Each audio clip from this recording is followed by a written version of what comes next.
Welcome to Have You Heard, where we talk about issues at the intersection of agriculture and engineering. Let's get started. Here are your hosts, Morgan Hayes and Josh Jackson.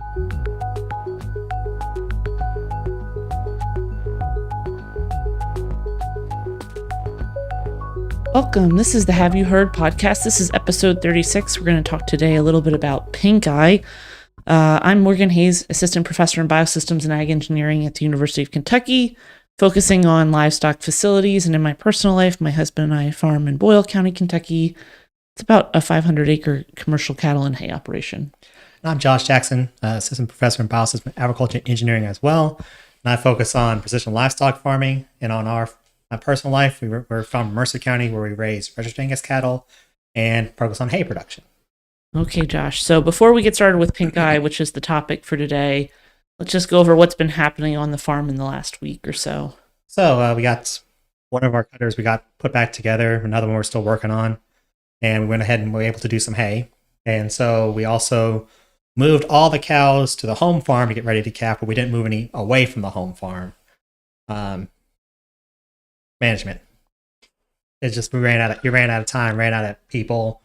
One of our dogs is down with a broken leg, so we just had to improvise a little bit. Yeah. And so, but we were able to get some hay up. Probably had twice of our yields that we saw this past spring, but some of it's Johnson grass, and some of it's kind of some other grasses that'll be good for the goats, but some less Bediza. But it seems like it'll be a good hay, at least for the goats, good hay for the cattle. At least get the barns filled. Get the barns filled. So that's one thing, both of our barns, which are half full, and last year we were coming out of the barns at this point. Right.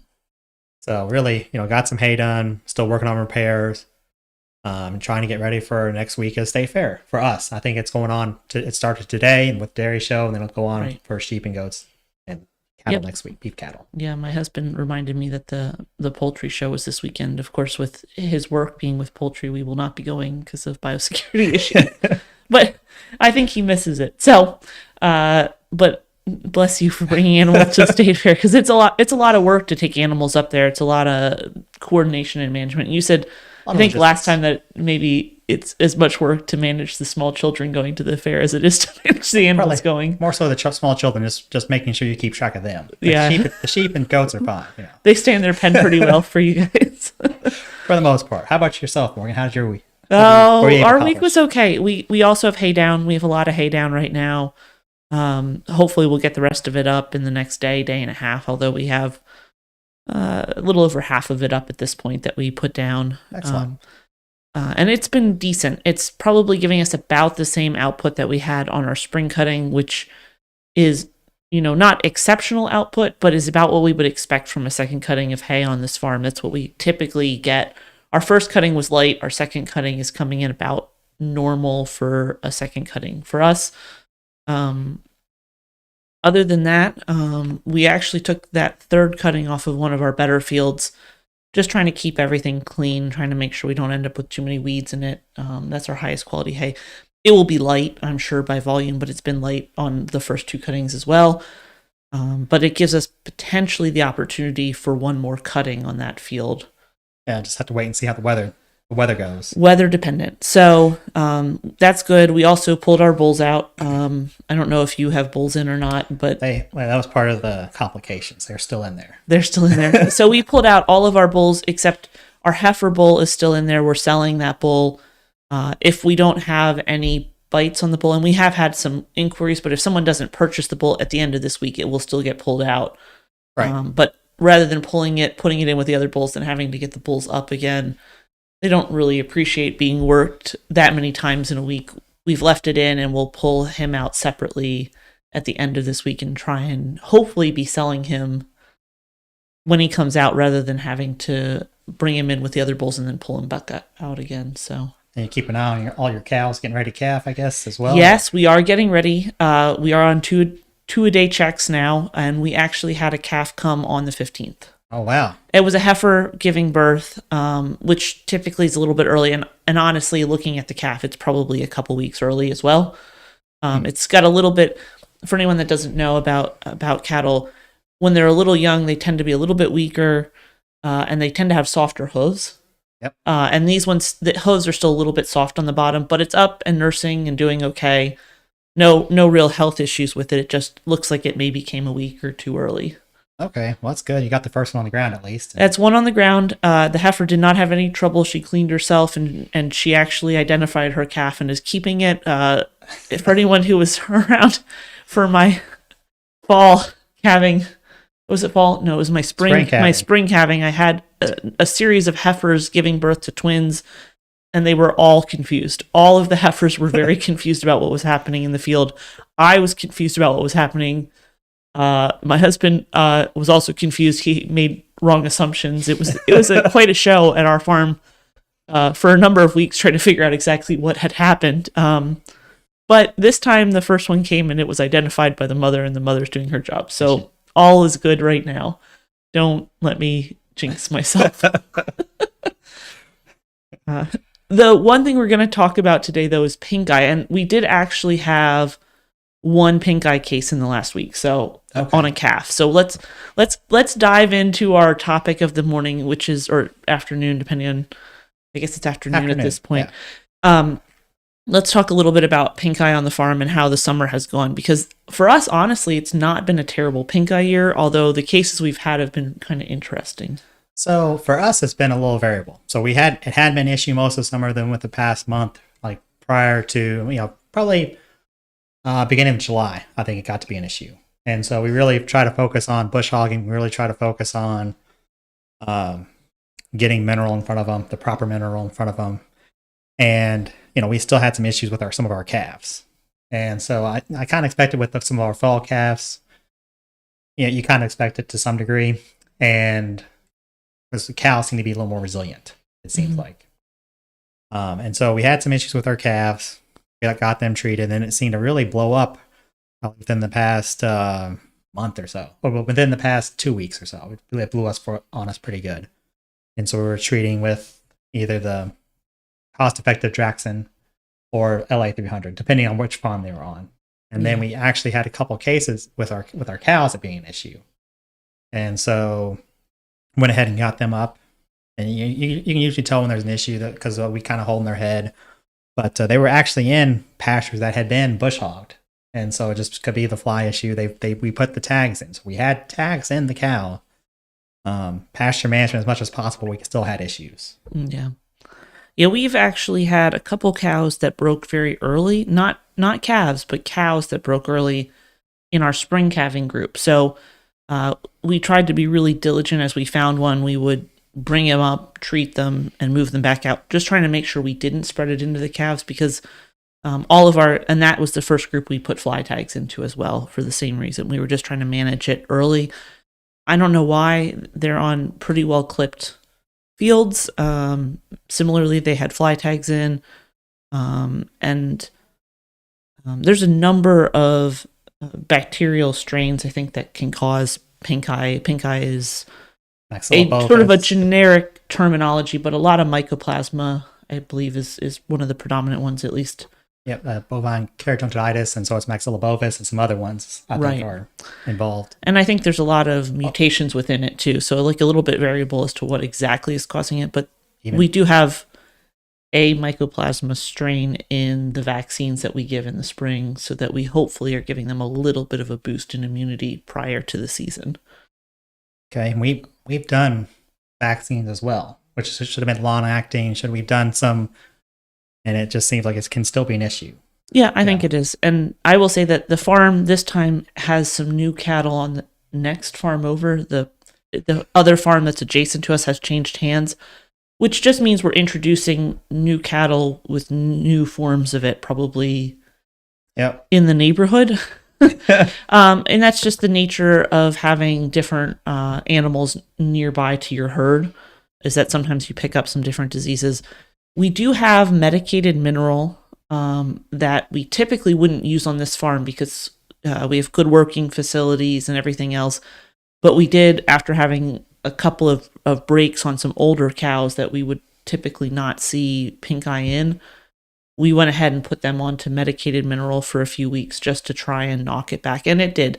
And we haven't had any pop-up cases there until we had a calf pop up this last week. So, and that's the first calf I think that we've seen with pink eye this summer, which is really good for us. That means we made it pretty far into the summer.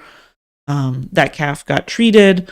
The calf did not appreciate getting treated, which is very typical. And it did get what's known as like a shut eye patch, or basically it's a piece of heavy material that gets put over the eye to keep it dark. Doesn't force them to try and keep opening and closing it and dealing with sunlight, which is they're pretty sensitive to. It also protects it from flies getting into that eye as it's healing. So all of that got done, and it was a rodeo, but that's about typical for working a calf, especially by themselves. When you're not working a whole group, it can be really challenging to get one up like that. So yeah, we've kind of done the modified shut eye patch. Mom takes all the old blue jeans and sews them up into patches. Yeah, I've seen other people do that, and I would love to do that, and I wish I had time to do that. Because you spend a lot of money on them, and they're not a very expensive product. So sometimes you're like, man, am I really paying for this? But you are. And I will pay for convenience every day of the week right now, because I need every hour I have in my day. But yeah, I think it's sort of interesting. Pink eye, I think, is something that seasonally it'll change. It could be with the drought being earlier. We had some drier grass in the middle of summer. Yep. Which they can poke their eyes, which in and of itself shouldn't technically be pink eye, but sometimes just having the eye watering and sensitive makes them more likely to pick up a disease. Getting that irritation in the eye. Because they're already irritated, exactly. And the fly population has, at least for me, anecdotally, has been significantly higher since it started raining again. Yes. And we see a lot more flies on the backs and the bellies of our animals. So I'm not surprised that we're seeing a little bit of an uptick. And our other farm, where we typically do see some more pink eye, we haven't seen any this year, but we just put them onto a round of the medicated mineral for exactly that reason, because we know we're coming into fall and they're getting ready to calve. And there could be some issues. Because there's some taller grass. Everything's been clipped, but just we recognize that we're sort of in that season where we sometimes see it pop up there. So they'll go onto it for about a 2 to 3 week period here just to try and prevent it. Because that farm does not have as great a handling facility on it. And we're trying not to have to work animals that are 9 months pregnant or just have a brand new calf on their side. And we use some of the medicated mineral as well, but we also try to up the vitamin A during the summer. Yeah. So we'll actually up it to, I think, 4,000 international units, or 400,000, international units. And so we'll try to use that in some of the minerals, hoping that'll help prevent it as well. Yeah, I think it's certainly interesting. I think there's a lot of strategies out there for trying to mitigate pink eye. And I don't know that anyone works all the time, but I think if you're pretty proactive with a bunch of them, you can... Yeah, there's no magic bullet. It's just pretty much you have to have that comprehensive approach. Yeah. And if any one fails, yeah, it's over. I will say that we this year, and I think we've talked about this. I think we did in the spring as well. Our ear tags that we use for fly control we alternate by year. There's a series of them, and we alternate each year to a different type of tag. And this year we happen to be on a tag that calls for 2 tags. Which most of the tags do call for at this point. But I do find that when I have 2 tags, one in the left and one in the right ear, I do see less eye issues across both eyes. Whereas sometimes when it's only a single tag, we still see flies on the other side. And so I do think possibly having them on the 2 tag system does help. Certainly costs more money though, so I'm not to dismiss that out of hand, because it's a significant cost to put in 2 tags versus 1 tag. But also it gives you a longer span in the summertime. So if you have to start them earlier in May, this gives you a little more protection further into maybe at least late August into September, versus being that tag sort of starting to fail in July or beginning of August. Now, have you considered, just out of random question out of left field, but have you considered actually adding any ear to your cattle, or Brahma, something that'd be a little more insect resilient? That's a good question. We do have some eared cattle genetics in the herd. And to be fair, they haven't had any issues. And we do have some baldy animals, but most of ours still have. For anyone that is familiar with cattle, the pigmentation right around the edges of the eye is usually a pretty good indicator for baldies, for animals that have white faces and darker skin, whether or not they're going to have some susceptibility. I don't know if that's actually a proven fact or not. I know. Well, I've always heard the hearsay from farmers, like Herefords, if they had the pink around the eye or white around the eye, there was always a concern potentially. I mean, it was a concern for some of those lighter colored animals. And most of our baldies actually still have darker pigment right around the eye. So okay, we haven't had. I've never actually. I don't think I can say that with confidence that we have more issues in our animals that have some Hereford cross in them and that are baldies. We have had one or two bulls that I think have been susceptible to pink eye, and they have definitely thrown calves that have also had pink eye susceptibility. And we've had to make decisions about bulls because of it. Okay. We've had other Hereford bulls that have had no issue over the past few years, and their calves don't seem to have issues even when they come in as cows in the herd. So, and I'm not sure how much research is done on the genetic potential of the bull with pink eye. Like, that doesn't seem to be a well-researched fact, but in my opinion, if you have a bull that has eye issues, that is usually a sign that they're going to throw calves that are going to be really susceptible as well, and that's never good. Also, if I have a mother that has pink eye multiple times, that's a culling decision on our farm. Yes. Because that's the last thing we need is one that goes blind because she gets pink eye poorly or in both eyes. And then we've had one with a similar issue.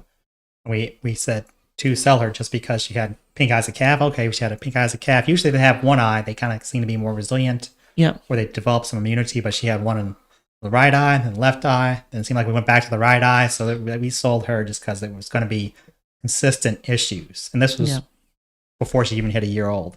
Yep, I think that's a fair point, is that I don't know that I've ever really read anything that gives me very clear genetic. The EPDs just don't exist for this, but that doesn't mean that there's not a genetic component to it. I think it's fairly obvious, at least to people that farm, that they experience that, at least at some level. So we went ahead and we make some culling decisions based upon pink eye.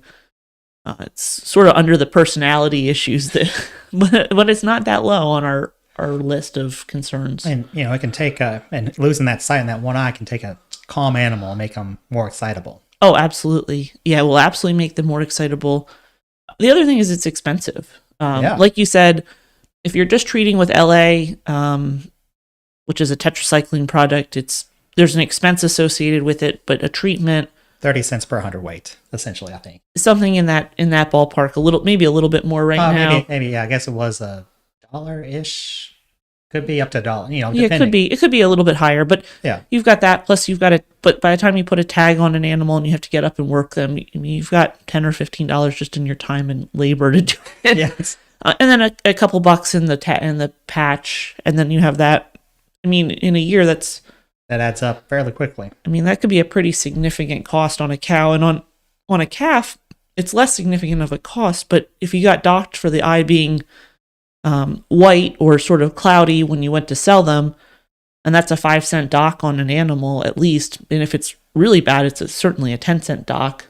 And one of those things also, I think it was work done here by Dr. Thrift, showed that you get pink eye, you're going to lose about 50 pounds of productive weight. Yeah, as they're gaining weight, we've seen it before as we've tracked some of the weights over time.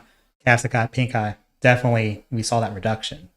Yeah, I believe it. So overall, I think there's a lot of reasons to make culling decisions based upon pink eye, and we do on our farm. That actually tends to be one of the higher ones on our list of things to discuss.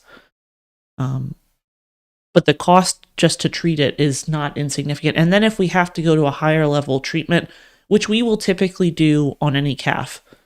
If we see a calf, we rarely will treat with LA because they haven't necessarily had vaccines yet, so they don't really have any inherent resistance to it other than what they're getting from their mother's milk. They don't have fly tags in. So we can't really, so all we can do is patch and then treat with some sort of medication after the fact. And so we will usually use a long-acting antibiotic, a more aggressive one, which means that we're really talking about $5 per hundredweight, easily. I was going to say it's a $10 to $15 treatment, I would say, at least on most of our calves by the time we get to pink eye. By the time they're big enough to get pink eye, it's a 10 to 15, sometimes even a $20 cost, and on a calf that's it could be a significant portion of your profit margin on that animal for the year. So it doesn't sound like a lot, but you don't make a lot of money on cattle, so that kind of cost is a significant one. And if you had it break in a herd aggressively across all of your animals and you had to treat, say, 50 or 75% of your calves, it would be a huge burden. And typically what would happen, I guess I should also phrase this for anyone who's not familiar with cattle, is you would break and then you'd have another group break about a week later. So you'd be working these cattle, and it gets more and more difficult to work them if you really break hard with pink eye. You'd probably work 3 different times, have to bring them up 3 different times to treat to try and get it under control if you had a really hard break, which fortunately, there's wood in this room, knock on it, we haven't had this summer, but we have had summers where we have broken hard with it in calves, and that's a really difficult management. I know there's once or twice where we've had to get all the cows up, treat the ones who had pink eye, then look and see, is anybody weeping? Is there a little bit of weep in the eye? And they're like, you're getting LA. Yeah. And so that was kind of our basis. So like, give them LA. If it looks like it's even remotely possible, give it to them and then just keep an eye on them. And for the beginning of this summer, we had probably 1 cow that had pink eye. She was in the back 40. That's the one we actually darted. So we don't we've never darted probably in the past 35 years. Yeah. But this one we did because she was just by herself. She was in the back 40 with the group of cows. And but by the time we had to if we tried to get her up, we'd had to get the whole herd up. And so we just darted them. Yeah. Which I think is better than not treating at all. And it might actually be enough, but you might still have to bring them up then if it doesn't clear itself out. So it can be a real challenge. But I am grateful that at least this year the pink eye has been, at least on our farm, manageable. Yep. So maybe it's partly the weather this year, which we've complained about plenty, but maybe it's actually helped us. I don't know. Maybe it has. I've complained and said it was going to be a drought, and damn if it didn't prove me wrong. Right and wrong all at once. Right and wrong at once. It's like, that's a good thing, though. It's a good thing. That's a good thing. So. Dixon apology. Okay. I think that's probably enough about pink eye for anyone that's listening to us that probably doesn't care that much about pink eye. But it's the bane of your existence in the summertime when it does pop up. So let's talk a little bit about what's happening on the farm in the next week. So next week, still going to be cutting hay. Still going to be moving. Next goal will be to move all the hay. And then from there, probably get sheep and goats ready to go to the show. And then hopefully cut some hay, then come back and break and roll after we get back from the show. And then the sheep go right off to the slaughter right after that. Okay. So some of your animals that are going to Louisville for the show are actually then going to get processed too. Yes.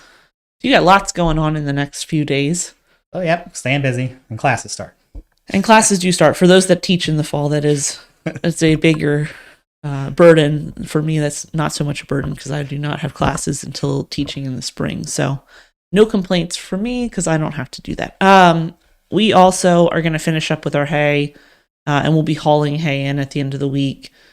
This has been, I will say, we didn't really touch on this today, but the weather has been very tricky for hay. It's been very short windows on the days. Even though the weather pattern looks like it would be good for hay, this is not a great week for getting hay dry. Yes, it's cool, but it's also cool. And it's slowing our drying rate. It's slowing the drying rate, and the window without dew on the ground where we're actually getting drying effectiveness is pretty short. We've had dew on the ground until about noon every day so far. Yep. And it comes back in. The temperature seems to give us a pretty good drop around 5, and by between 7 and 8, there's a solid level of dew back on the ground again, which is a pretty narrow window to get drying, to get hay raked, and to get it baled. So we've been doing okay, but it is sort of a trickier week. So hopefully this afternoon, this is a sunnier day, and tomorrow is supposed to be warmer as well. That will get us the rest of our hay up, depending on how those windows sort of pan usually out. in August it's 90 degrees or close to 90, and you get really good drying days. But this one has been definitely. I'm enjoying it. If we were doing square bales of hay and the manual labor involved in square bales, I would not complain at all about temperatures in the 80s. And actually, it's not terrible, even as is. The stuff we have, even though it's sat down for an extra day or day and a half more than it would typically need to dry out, has stayed fairly green. So it's not like it's getting sun bleached, because it's not even getting that much sun on it because it's pretty cloudy out there. But it is. It has been a little bit of a longer window, thank goodness, because it needed to be longer in order to get things dry and up. I don't know. I'm not sure that we'll get more hay in the next week, other than getting the stuff that we have down done. It looks like we might get some more rain patterns coming through.